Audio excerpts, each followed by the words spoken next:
A'udzubillahi minasyaitonirrajim. Bismillahirrahmanirrahim. Robbi a'udzubika min hamazati sayatin wa a'udzubika robbi ayahdurun. Robbi shrahli sodri wa yassirli amri wahlul 'uqdatam min lisani yafqahu qawli. Assalamualaikum warahmatullahi wabarakatuh. Salam sejahtera untuk kita semua. Rahayu, namaste, om swastiastu, namo buddhaya. Salam kebajikan dan sehat untuk kita semua. Kembali lagi belajar bersama saya Abu Marlo. Kita sama-sama belajar lagi, sama-sama membuka pikiran, membuka hati, yang mudah-mudahan pembelajaran ini menambah wawasan kita. Dan tidak hanya berhenti di pengetahuan, tetapi bagaimana pengetahuan itu bertransformasi menjadi akhlak dan perilaku yang lebih baik. Seperti biasa, kita akan menghening dulu supaya kita hadir utuh di sini saat ini, supaya hati kita lebih terbuka dan pintu hikmah akan diberikan kepada kita. Maka pikiran-pikiran yang sibuk, pikiran-pikiran yang berat, mari kita santaikan dulu, mari kita rileks dulu, mari kita hadirkan diri kita utuh di sini saat ini. Menghening dipersilahkan.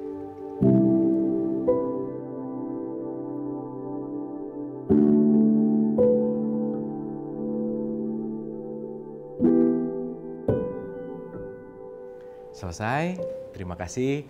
Mudah-mudahan kita sudah hadir utuh di sini dan siap-siap untuk mengosongkan gelas karena mudah-mudahan akan terisi dengan hikmah-hikmah yang bermanfaat untuk kita semua. Tidak bosan-bosan sekali lagi mengingatkan bahwa saya bicara bukan mau ceramah, bukan mau bertausiah, bukan mau menggurui apalagi. Jadi jangan merasa digurui, jangan merasa diceramahi, tapi kita belajar. Kita sama-sama membuka pikiran, ini hanya berbagi pendapat, berbagi pengetahuan yang mudah-mudahan ada manfaatnya untuk kita simak. Dan yang paling penting adalah manfaat itu membawa kepada kesadaran yang lebih baik. Sudah banyak hal yang kita diskusikan, yang kita bahas, yang kita selami, di mana kita mulai menyadari bahwa ternyata hidup ini hanyalah peran, di mana kita menyadari bahwa ternyata kita bukan datang, kita bukan asli di sini gitu ya, dalam artian innalillahi wa inna ilaihi rojiun. Kita ini datang dari Allah, akan kembali ke Allah. Kita ini datang dari tempat yang satu, akan kembali ke situ, dan kita sedang melakukan perjalanan hidup di dalam school of life. Hidup adalah sekolah, setiap jam adalah jam pelajaran, setiap tempat adalah tempat belajar, termasuk tayangan ini juga adalah tayangan pembelajaran supaya kita bisa sama-sama saling mengenal diri. Jangan lupa, man arafah nafsah, faqad arafah robbah. Siapa mengenal dirinya, pasti akan mengenal Tuhannya. Sekarang kita akan mendalami tentang bagaimana pengenalan terhadap Tuhan. Di mana pengenalan terhadap Tuhan ini sering disebut dengan kalimat ma'rifatullah. Bahkan ketika Nabi Muhammad mengatakan awaludin ma'rifatullah, sebelum adanya din, sebelumnya adanya agama adalah pengenalan kepada Tuhan gitu. Dalam artian nanti kita akan mengerti bahwa agama adalah jalan untuk mengenal Tuhan juga. Tapi poinnya jangan sampai beragama tapi tidak mengenal Tuhan.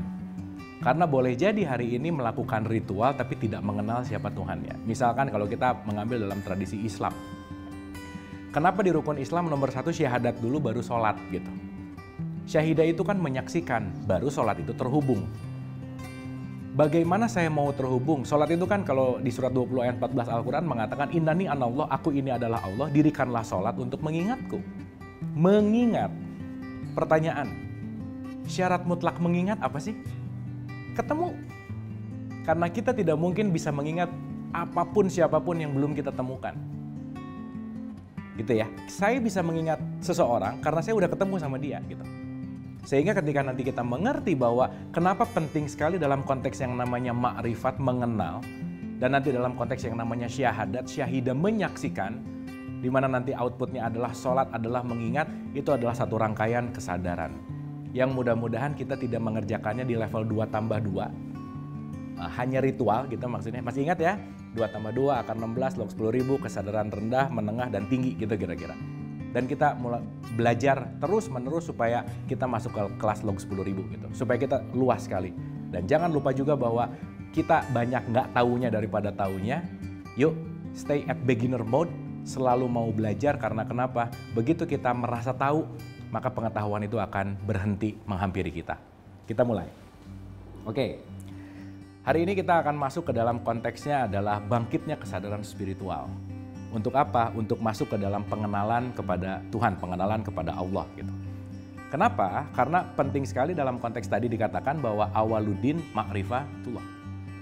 Awaludin ma'rifatullah. Nah, oleh karena itu, kalau misalkan seseorang mau mengingat, tadi ya, dia harus bertemu. Dan pertemuan itu harus terjadi untuk supaya bisa mengingat. Nah ini bolak-balik nih, gitu ya. Dan saya ulang-ulang ini supaya nanti tetap menjadi satu kesadaran gitu. Penting untuk diulang-ulang gitu. Wa ma khalaqtul jinna wal insa illa liya'budun. Surat 51 ayat 56. Yang artinya apa sih? Dan aku tidak menciptakan. Oke, menciptakan. Kita akan mengawali pengenalan ini dengan kata cipta. Kenapa? Karena begitu kita mengerti cipta di konteks yang lebih dalam, kita akan mengerti bahwa menciptakan itu bukan dari tidak ada menjadi ada. Bukan hanya itu. Karena selama ini kalau berbicara menciptakan itu apa sih? Dari nggak ada jadi ada. Benar, itu nggak salah. Itu tidak salah sama sekali. Tapi kelasnya 2 tambah 2 gitu kira-kira.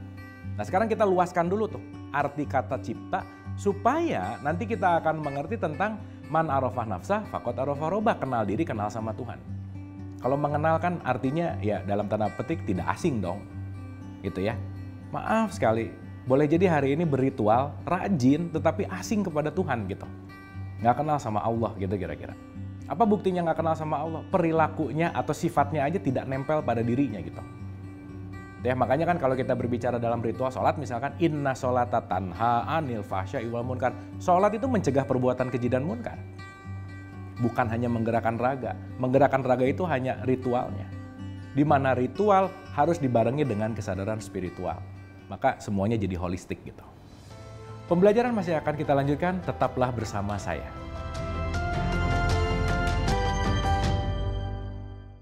Masih bersama saya Abu Marlo, mari kita lanjutkan pembelajaran. Sekarang kita kembali ke mengerti makna dari cipta.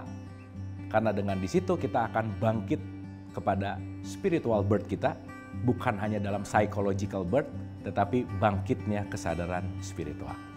Di surat 51 ayat 56 tadi, di situ dikatakan Allah menciptakan, cipta, jin dan manusia. Wa ma khalaqtul jinna wal insa illa liya'budun. Untuk apa? Untuk ibadah. Nah, ini juga menarik kata-kata ibadah. Ibadah diterjemahkan menjadi menyembah. Itu nggak salah sama sekali. Tetapi kalimat yang paling atau kata yang paling pas dalam konteks yang namanya ibadah itu sebetulnya bukan menyembah sih. Tetapi ibadah itu artinya adalah melayani. Dalam konteks mengerjakan apa yang direncanakan, gitu kira-kira. Maka karena kesadaran ibadah ini hanya skupnya 2 tambah 2 gitu misalkan. Ini ada kadang-kadang ada hal yang menarik gitu. Ini sering terjadi dalam keseharian gitu. Misal, ada orang lagi meeting nih. Begitu meeting, azan bunyi gitu. Terus ada yang menyebutkan, udah yuk selesai dulu meetingnya, kita ibadah dulu gitu. Seakan-akan si meeting itu bukan ibadah gitu kira-kira. Seakan-akan ibadah itu hanya mengerjakan ritual yang sudah terkonsep, yang sudah terulang-ulang menjadi satu kebiasaan. Seakan-akan di luar ritual itu kita tidak melakukan ibadah. Padahal mencangkul itu adalah ibadah bagi petani. Gitu ya. Memancing itu adalah ibadah bagi nelayan. Dalam konteks ibadah yang lebih luas, ibadah itu bukan hanya gerakan ritual yang kita ketahui dalam apapun konteksnya, misalkan agama gitu misalkan. Karena kenapa? Ibadah tidak terletak dari apa yang kita kerjakan, tetapi ibadah terletak dari sikap hati ketika kita mengerjakannya. Kalau sikap hati mengerjakannya membawa Allah di situ, mengedepankan Allah di situ, dalam pekerjaan apapun kita adalah ibadah sebetulnya. Allah menciptakan jin dan manusia hanya untuk beribadah. Selama ini mengerti cipta itu adalah dari tidak ada menjadi ada, gitu kira-kira. Salah? Enggak. Tetapi kita akan membahas ini di log 10.000. Supaya kita punya sedikit lebih luas gitu ya. Paradigma berpikir kita, kesadaran kita lebih luas gitu. Nah sekarang kita renungkan. Bukankah kita sering mengucapkan inna lillahi wa inna ilaihi roji'un? Nah ke situ lagi tuh. Itu memang esensial banget sih. Semua berasal dariku kata Allah dan akan kembali kepadaku. Di surat 57 ayat 3 dikatakan, dialah yang awal dan dialah yang akhir. Yang awal adalah dia, yang akhir juga adalah dia, gitu kira-kira. Kalau yang awal adalah dia, yang akhir adalah dia, berarti yang bukan dia tuh yang mana? Kan nggak ada dong harusnya. Awalnya Allah, akhirnya Allah. Di antara awal dan akhir ya tentu saja di situ pasti ada Allah gitu kira-kira. Nah, apa sih maksudnya? Apa yang bisa kita pelajari dari analogi ini? Kita akan menyelami kata cipta itu bukan dari tidak ada menjadi ada. Tetapi cipta bisa kita maknai dari sesuatu yang memanifestasi menjadi sesuatu. Manifestasi. Jadi artinya apa? Menciptakan itu artinya memanifestasikan. Dan nanti kita akan mengerti. Di surat 24 ayat 35 misalkan, Allahu nur, aku adalah cahaya.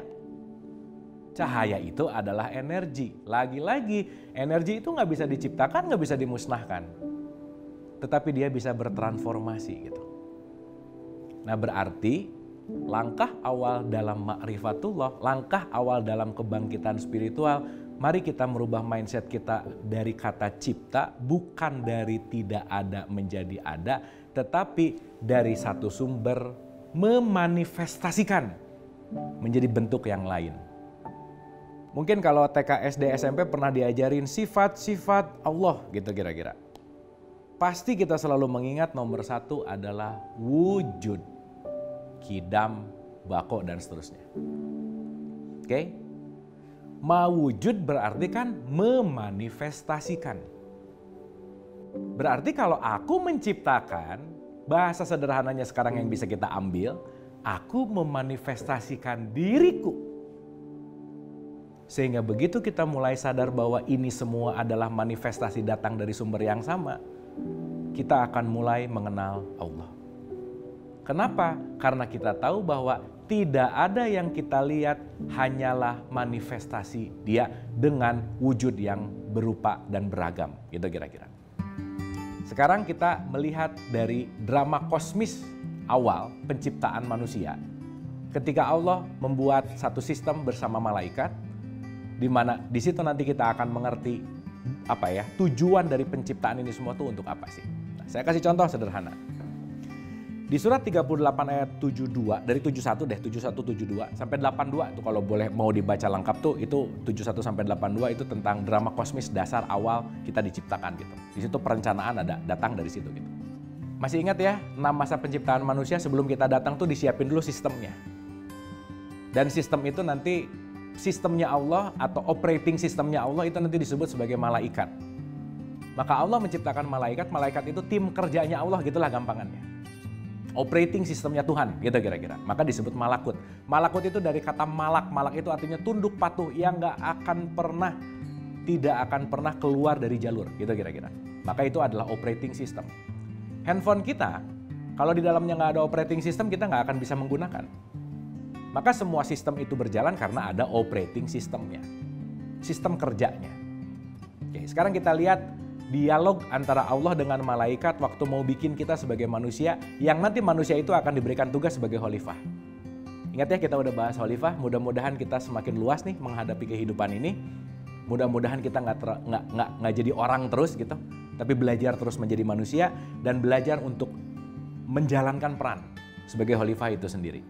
Di ayat itu dikatakan begini, ketika Allah berfirman kepada para malaikat, dia bilang, aku akan menciptakan manusia dari tanah. Nah, dari tanah. Nah, ini menarik sekali nih. Sadarilah, ketika kita bercermin, kita ini adalah tanah yang diberi bentuk. Ini kan tanah nih sebenarnya, cuman dikasih bentuk. Maka kita ngelihat ke siapapun kan sebetulnya juga ya tanah-tanah juga gitu. Maka apa yang bisa kita ambil analogi dari tanah? Kita nggak bisa merasa lebih baik, kita nggak bisa menjelekan siapapun. Karena kenapa? Bahan baku kita ini sama. Yang membedakan itu egonya. Maka belajarlah kepada tanah.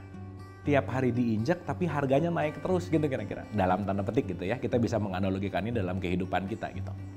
Supaya kita sadar juga, nggak terlalu esensial kalau saya ngerasa lebih baik dari dia. Oh, orang sama-sama dibuat dari tanah kok, gitu kira-kira. Dan kesadaran ini akan membuat kita untuk semakin humble, menghormati Menyadari bahwa kita ini sebagai manusia bahan bakunya sama. Udah, nggak usah ngerasa lebih baik gitu. Dan kita nggak punya hak untuk menjudge. Ingat, di surat 68 ayat 7, yang paling tahu mana yang lurus jalannya, yang bengkok jalannya, yang benar, yang salah, yang maha mengetahui itu hanyalah Allah, yang bisa ngejudge itu hanyalah Allah. Titik. Jangan mengambil peran Tuhan di bumi. Peran kita tuh cuma belajar, bukan untuk menilai.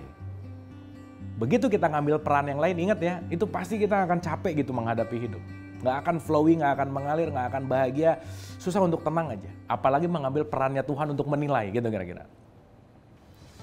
Pembelajaran masih akan kita lanjutkan, tetaplah bersama saya. Masih bersama saya Abu Marlo, mari kita lanjutkan pembelajaran. Allah berfirman kepada malaikat, aku akan menciptakan manusia dari tanah. Ingat nih, sekarang kita udah punya analogi baru tentang cipta di level log 10.000, bukan dari tidak ada menjadi ada. Artinya di sini kalau mau agak lebih dalam lagi berbicara, Allah bilang ke malaikat itu gini kira-kira. Malaikat, aku akan mewujudkan diriku dalam konteks di mana Allah itu adalah ruh, Allah itu adalah goib, Allah itu adalah tidak tertampak, kepada bentuk fisik di mana tanah itu akan menjadi wadahku, gitu kira-kira. Maka nanti kita akan mengerti dan menyadari begitu kita bercermin, kita hanya melihat kemasannya. Jangan lupa, isinya sama. Isinya adalah dia. Di mana seorang manusia dalam tanda petik adalah manifestasi dari Allah itu sendiri. Maka sering juga disebut sebagai imago Dei, the image of God gitu. Sehingga nanti kita akan mengerti, oh ternyata yang saya lihat di depan cermin itu ternyata cuman kemasan. Oh ternyata Allah mendesain manusia itu hanyalah untuk menjadi wadahnya. Di mana di surat 57 ayat 4 ketika 6 masa penciptaan, aku akan tinggal di arsy. Arsy itu artinya bangunan, makanya ilmu tentang bangunan disebut arsitek gitu misalkan. Maka bangunan inilah yang akan menjadi dalam tanda petik wadah atau rumahnya Tuhan atau rumahnya Allah itu sendiri gitu. Jelas ya? Makanya kelak Nabi Muhammad akan mengatakan, Kolbun mukmin baitullah. Kolbu orang yang mukmin itu adalah rumahnya Allah. Ketika Allah berfirman kepada malaikat, gampangannya, sederhananya, wahai malaikat, aku akan tampil di muka bumi dengan kemasan yang namanya adalah terbuat dari tanah. Oke? Berarti ketika kata cipta, dia memanifestasikan dirinya menjadi manusia. Manusia ini adalah wadah dari ruh itu sendiri. Percikan ruhnya Allah gitu kira-kira. Supaya nanti kita ngerti, meskipun kita berbeda kemasan luarnya, tapi isinya datang dari tempat yang sama. Ingat gak waktu kita bahas tentang balon merah sama balon kuning? Merah sama kuning itu cuman kemasannya, isinya sama-sama udara. Atasan sama bawahan cuman beda casingnya, mereknya, isinya sama. Disitulah nanti kita akan mengerti bahwa kenapa ada ayat yang mengatakan aku lebih dekat kepadamu daripada urat lehermu. Di Al-Baqarah 186 dikatakan ketika hamba-hambaku bertanya kepadamu tentang aku, jawablah aku adalah qorib, dekat sekali. Tapi saking dekatnya, kadang-kadang gak kelihatan. Kenapa? Tertutup oleh ego. Maka kalau kita mengerti ini, kita menyadari bahwa tubuh fisik kita ini hanyalah rumah. Bagi tuan rumahnya sendiri itu adalah Dia, Sang Maha Menjadikan. Tuhan itu sendiri. Maka kenapa begitu kita mengenal diri ini, kita akan mengenal siapa isinya. Di mana nanti kita akan mengerti, ternyata isi yang di saya sama isi yang di kamu sama isi yang di mereka, isinya sama-sama datang dari sumber yang sama. Tapi saya bisa menjelekkan kamu karena kenapa? Saya nggak ngelihat isinya, tapi saya ngelihat kemasannya. Maka begitu kita terlalu sibuk menilai kemasan, kita akan sulit untuk memahami isinya. Maka di situ nanti kita akan mulai sadar bahwa Kemana saja kamu melihat, kamu hanya sedang melihat wajahku, kata Allah. Wajah ini bukan muka, wajah itu artinya appearance, penampilan. Maka semua semesta raya ini sumbernya sama, tetapi begitu dia hadir ke semesta, dia akan mewujud dengan bentuk yang berbeda-beda. Tetapi pada esensinya semuanya adalah sama. Mari kita berandai-andai dan kita berimajinasi. Kita ada di satu ada di dalam satu ruangan. Di tengah-tengah ruangan itu ada satu lilin yang bercahaya, ada apinya. Bayang ya, di tengah ruangan ada satu lilin. Ruangan itu dikelilingi sama 1000 kaca cermin. Berarti di situ akan ada 1001 pantulan lilin itu sendiri.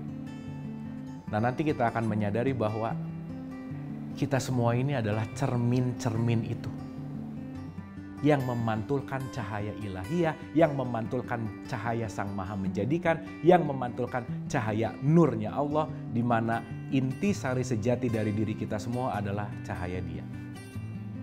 Maka yang terpenting dalam kesadaran ini untuk membangkitkan kesadaran spiritualitas kita, mari kita mulai menyadari bahwa ini adalah kemasan.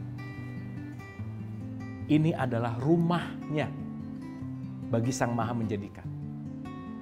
Ini adalah rumahnya Allah dalam tanda petik.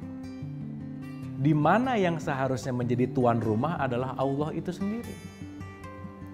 Tapi maaf sekali, yang sering terjadi adalah Allah menjadi tamu di rumahnya sendiri karena yang jadi tuan rumah adalah egonya. Yang jadi tuan rumah adalah nafsunya. Yang jadi tuan rumah adalah keinginannya, mau-maunya. Oleh karena itu, disitulah kita penting sekali untuk terus-menerus meniti ke dalam diri. Untuk kita sama-sama menembus dinding kesadaran kita, untuk menyadari bahwa kita dihadirkan ke sini dengan tugas yang spesifik, kita punya kurikulumnya masing-masing, dan kita semua akan menjadi khalifah pengganti di mana membiarkan Allah menjadi tuan rumah di rumahnya sendiri. Oleh karena itu, karena sifat Allah itu adalah sifat kasih sayang, hal yang paling sederhana bisa kita lakukan, gak usah terlalu kemana-mana, mari kita selalu jadikan rasa kasih sayang sebagai fundamental kehidupan kita. Jangan lupa, bahan baku kita ini adalah kasih sayang. Benci itu diajarkan, iri itu dibiasakan, dendam itu dipupuk. Yuk kita kembalikan diri kita ke fitrah, di mana kita ini adalah percikan ruhnya Dia, di mana kita ini adalah sumber kasih sayang, yang jangan sampai perbedaan warna, perbedaan keyakinan, perbedaan suku, bangsa, agama, ras, dan seterusnya justru menurunkan kadar kemanusiaan kita sebagai khalifah, sebagai ambasadornya Tuhan, sebagai penggantinya Allah yang sekarang kita punya tugas masing-masing. Mudah-mudahan apa yang kita diskusikan hari ini ada bahan perenungan untuk kita kunyah pelan-pelan dan kita mendapatkan esensi yang sejati. Mengenal diri, mengenal Allah. Terima kasih, mohon maaf lahir dan batin. Wabillahi taufiq wal hidayah. Assalamualaikum warahmatullahi wabarakatuh.